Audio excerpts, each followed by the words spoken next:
Asia কাপে কোনো বাংলাদেশি বোলারের সেরা বোলিং ফিগার, মাত্র 20 রান দিয়ে 3 উইকেট, সাথে সাথে টি-20 ক্রিকেটে, ইন্টারন্যাশনাল টি-20তে বাংলাদেশের হয়ে সর্বোচ্চ উইকেট শিকারী, নামটা মুস্তাফিজুর রহমান। 149টা উইকেট তিনি টি-20 ক্রিকেটে বাংলাদেশের হয়ে লাল সবুজের জার্সিটা গায়ে নিয়েছেন।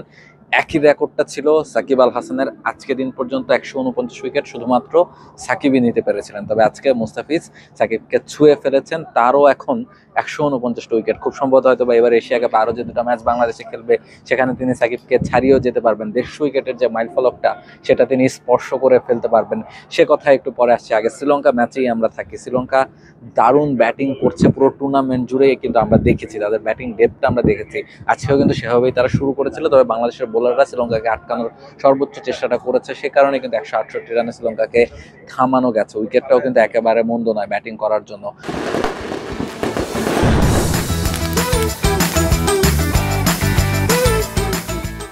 তারপরও বাংলাদেশের বোলাররা হয়তো আরও একটু কম রানে শ্রীলঙ্কাকে আটকে ফেলতে পারতো, যদি বাংলাদেশের ফিল্ডাররা, স্পেশালি তাওহিদ হৃদয়ের কথা বলতে হয়, দুটো ক্যাচ তিনি পরপর ছেড়েছেন এবং শামীম পাটোয়ারির জন্য হয়তো চান্সটা খুব ডিফিকাল্ট ছিল।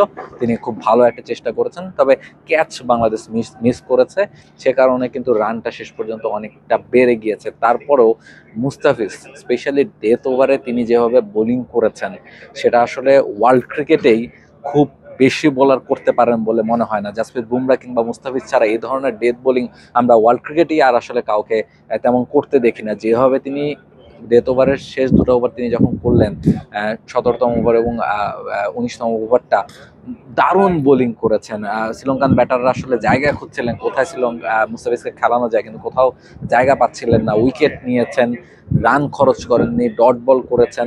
একেবারে প্রপার ডেথ ওভারের বোলিংটা মুস্তাফিজুর রহমান করেছেন এবং পুরো টুর্নামেন্টেই এই কাজটা তিনি করছেন। তিনি আরও একবার প্রমাণ করলেন যে উইকেট থেকে তিনি যদি খানিকটা হেল্প পেয়ে থাকেন তাহলে আসলে তিনি দুনিয়ারই অন্যতম সেরা টি-20 বোলারের একজন, এবং ডেথ ওভারে তিনি আসলে দুনিয়ার সেরা 2-3 জন বোলারের মধ্যে একজন হিসেবে আপনাকে মুস্তাফিজকে রাখতেই হবে। সেই প্রমাণটাই তিনি আজকে আরও একবার রাখলেন।